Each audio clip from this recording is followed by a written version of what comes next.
বিসমিল্লাহির রহমানির রহিম। আমি খন্দকার আবু আশফাক, ঢাকা জেলা বিএনপি সভাপতি এবং দোহার-নগর ঢাকা 1 আসনে বিএনপির ধানের শীষে মনোনীত প্রার্থী। মানুষ মানুষের জন্য, জীবন জীবনের জন্য। আজ আমাদের যুবক ভাইরা কিন্তু গতানুগতিক হয়ে যাচ্ছে দিন দিন। নতুন কিছু করতে হবে, নতুন কিছু শিখতে হবে, কিভাবে আমাদের সন্তানদেরকে নতুন করে গড়ে তোলা যায়, কিভাবে আমাদের যুব সমাজের লেখাপড়ার সাথে সাথে তাদের কর্মসংস্থানের ব্যবস্থা করা যায়, কিভাবে আমাদের মা বোনদেরকে ঘর সংসারের ফাঁকে ফাঁকে তাদেরকে কর্মসংস্থানের ব্যবস্থা করা যায়।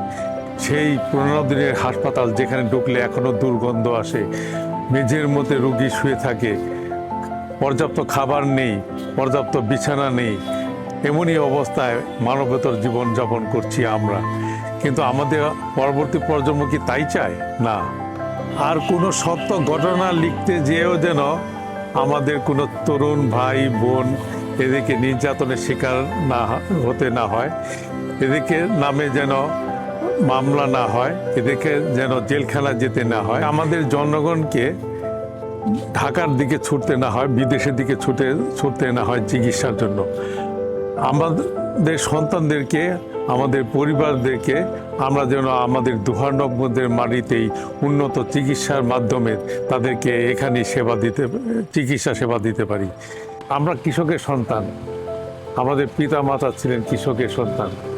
কৃষকের সন্তান হয়ে আমরা যদি কৃষিতে স্বনির্ভর হতে না পারি তাহলে তো দেশ এগোবে না। তাই আমরা দেশে কৃষিতে বিপ্লব ঘটাতে হলে আমাদের আধুনিক শিক্ষা, আধুনিক যন্ত্রপাতি, শিক্ষার মাধ্যমে আমাদেরকে কৃষিক্ষেত্রে বিপ্লব ঘটাতে হবে। শহীদ রাষ্ট্রপতি জিয়াউর রহমানের আদর্শকে বুকে ধারণ করে, দেশনেত্রী বেগম খালেদা জিয়ার আদর্শকে বুকে ধারণ করে, তাদের সততা এবং আগামী দিনের রাষ্ট্রনায়ক জনাব তারেক রহমানের আদর্শকে বুকে ধারণ করে সকলকে মিলেই আমরা একটি সন্ত্রাসমুক্ত দেশ গড়তে পারব। তাই যদি করতে হয়, এর একমাত্র উপায় হলো ধানের শীষের প্রতীকে ভোট।